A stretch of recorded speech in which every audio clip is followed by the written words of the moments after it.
where as our clock tower strikes 10, and we've got all of the faces of the clock on the same time today. That's a great thing to happen. We're going to have a wonderful ceremony today for a very special addition to our campus. I'd like to thank you all for being here as we celebrate the dedication of Gohn Hall. I'd also like to thank Peter Hofer, who is our governor from the 8th Congressional District, who is with us today. President Cliff Smart, I'd like to thank him and recognize the importance of this project and making it a priority for Missouri State University. President Smart wanted to be here today. There's a graduation on the Springfield campus, and that's where he is. And of course, we would not be here today if it were not for extreme generosity of David Gohn and Virginia Gohn Sapp and their vision and commitment to higher education. David and Virginia have a long history as champions of education, and because of their generosity and vision, thousands of area residents will be able to achieve their educational goals closer to home where they can impact their communities. I wanted to give you a little bit of a background of this magnificent building. The home was built in 1928 by David and Virginia's grandparents, B.F. and Eva Arnold Wood. The house was eventually passed down to David and Virginia's parents, Dan and Dorothy Wood Gohn, then to David and Virginia in 1994. It was then donated to the West Plains campus in the summer of 2000. And so we've been waiting a long time from that donation to the ribbon cutting that we stand here for today. In addition, a major gift commitment by the Gohn family in the fall of 2011, along with funds from Springfield campus and the West Plains campus, made the renovations to the home and the structures possible, the structure's expansion possible. This is over a $2 million construction renovation project that will provide a permanent home for Missouri State University's growing outreach program on the West Plains campus. That program offers bachelor and master's degree programs right here in West Plains. This facility makes it easier than ever before for students in the West Plains area to complete a bachelor or master's degree program without leaving their home. When asked why the family donated their home to the university back in 2000, David Gohn was quoted in the Quill article as saying, and I quote, "Our area is stronger because the educational level of its residents has increased, and we believe that is a direct result of what took place in 1963 when this college campus was founded."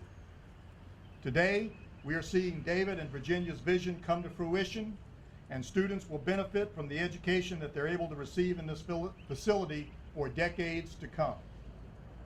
So again, I thank David and Virginia for their vision, their leadership, and commitment to higher education, and I can think of no better time to open this building than as we celebrate our 50th anniversary. So that's why we waited 13 years, so that we could celebrate it with our 50th anniversary and dedicate this showcase facility on this great day. Before we have Peter Hofer come to speak, I'd like to recognize a few individuals that were instrumental in this work. First, Dake Wells Architecture, Andrew Wells and Mark Wheeler. Are they here? Wait. These are the architects that designed this fantastic building.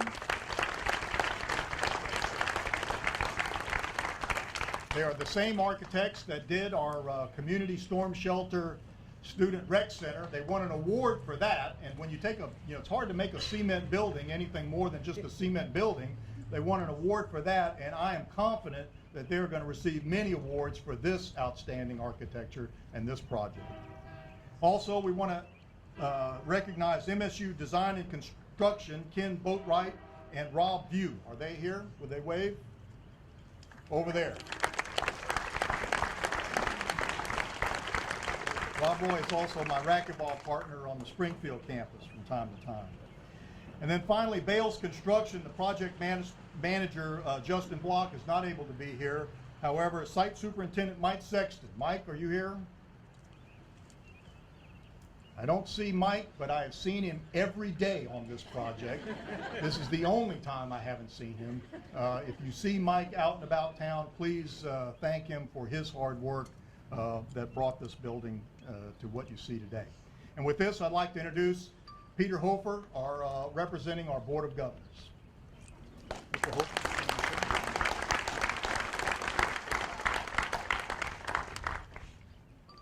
Well, it's a great pleasure to be here, not only to represent you on the board, but to follow in the footsteps of Allison Smith and Mary Shedd and represent the interests of West Plains to the board.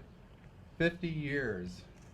It must seem to the Gohn family that this took 50 years to come to fruition, but nothing happens without partnerships.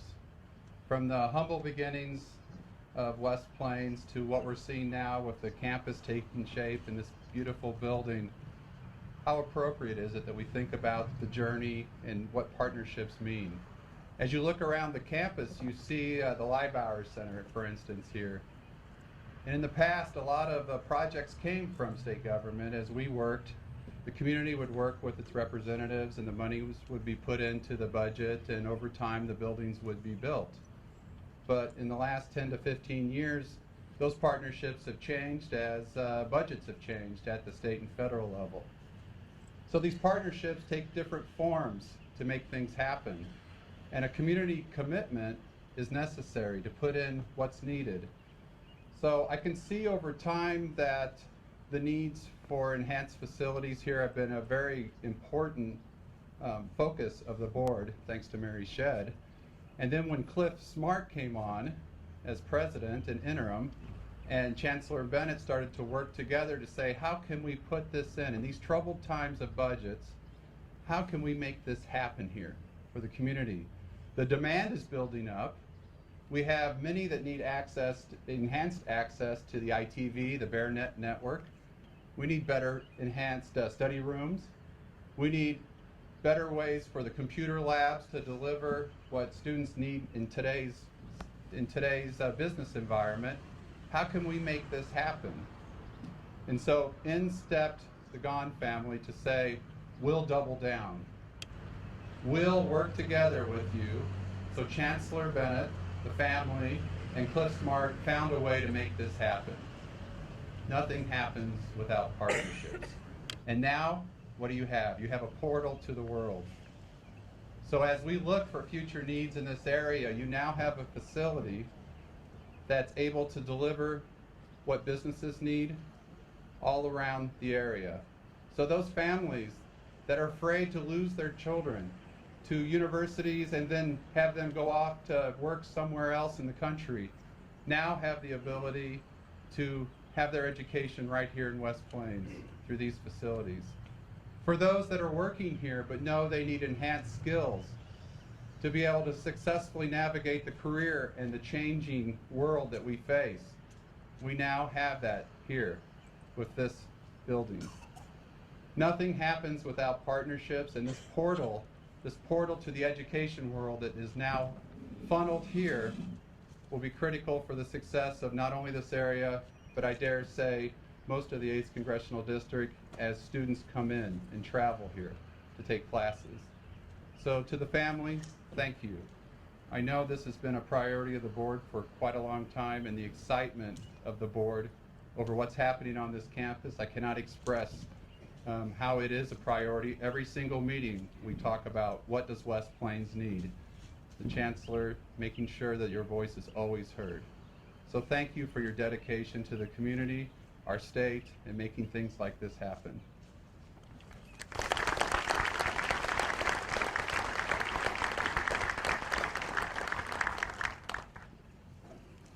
Now I'd like to introduce Ms. Virginia Gohn Sapp, who was instrumental in making this project possible.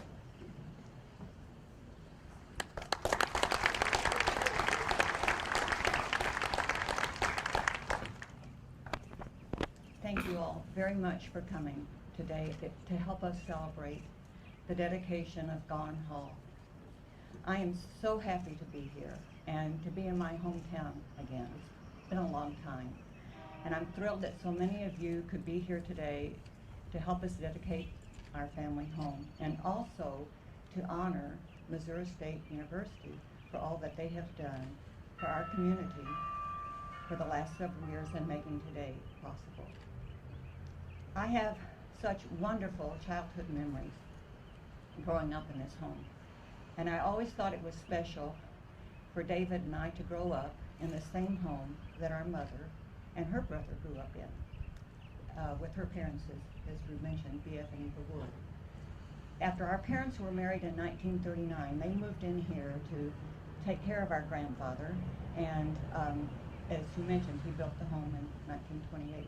So even though to me it was like this big, huge home, and now it's even bigger, but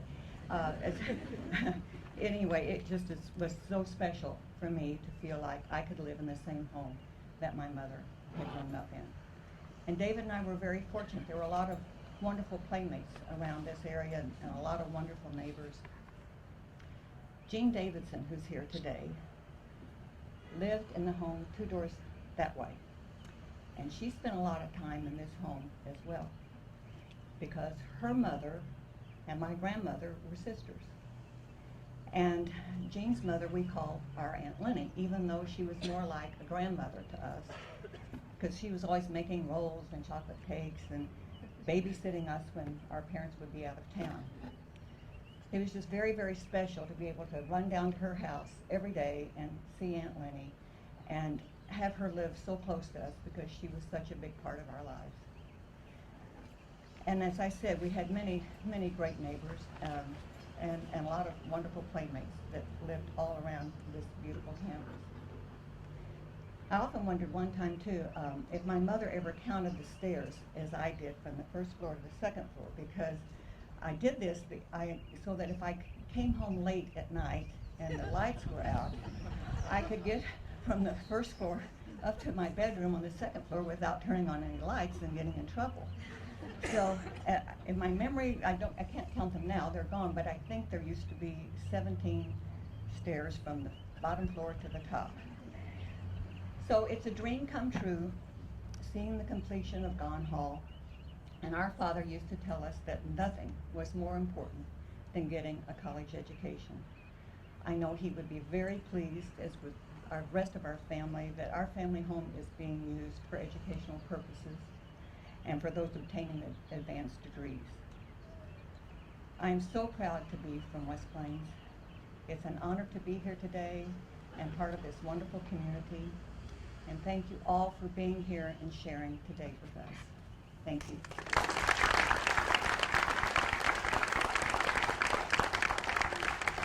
I'd now like to ask David Gohn to come up and say a few words.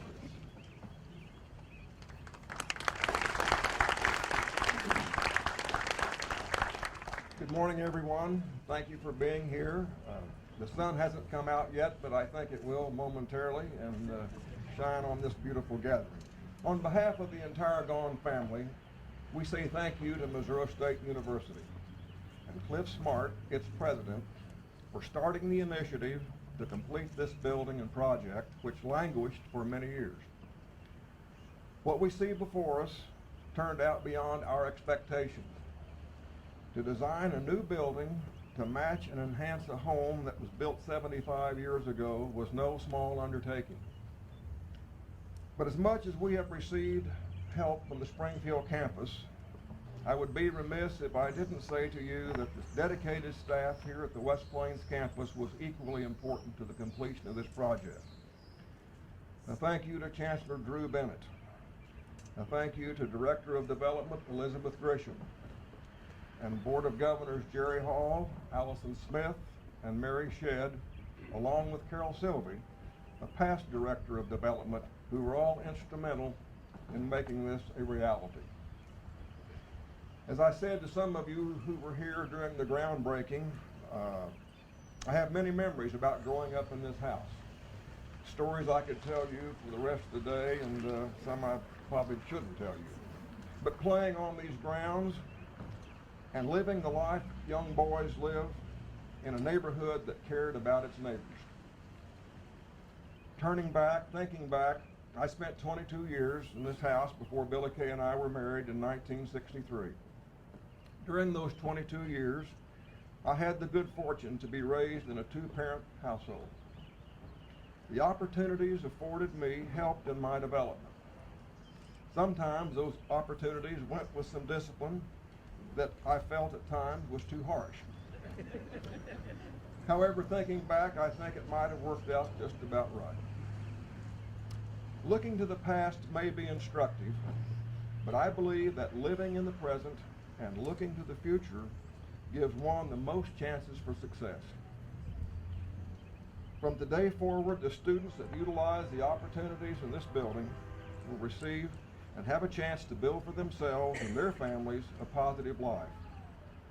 That life will not only be beneficial to their immediate family, but serve the entire geographic area and to help continue its progressive progress.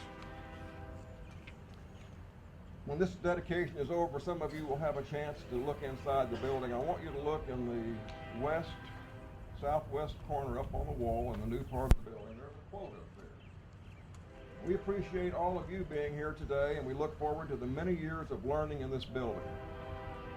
Life is a continuing learning experience, and so all of us hope that full advantage is taken by those who will use this building. The quote I mentioned I'd like to leave with you is a very special quote if you'll think about what it says. It says, "Children are the living message we send to a time we will not see." Thank you.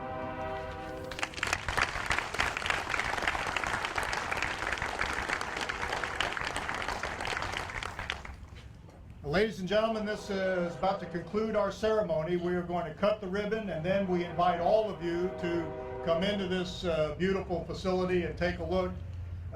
As we celebrate our 50th anniversary, we have a lot of exciting things that are going on this campus. Our Student Rec Center, the renovation of Gohn Hall not too long ago, now this wonderful addition, and we still have room to grow.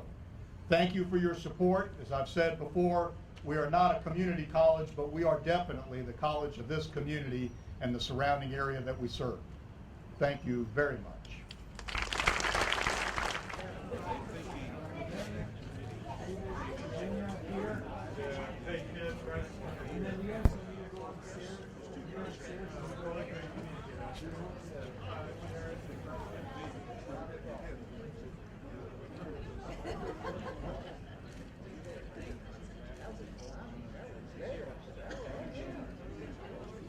You guys ready? We're gonna go?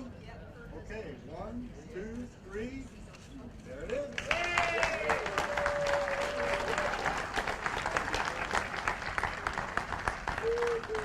Gohn Hall is officially open. Please, everyone, go ahead and make your way and tour the facility. Thank you for coming.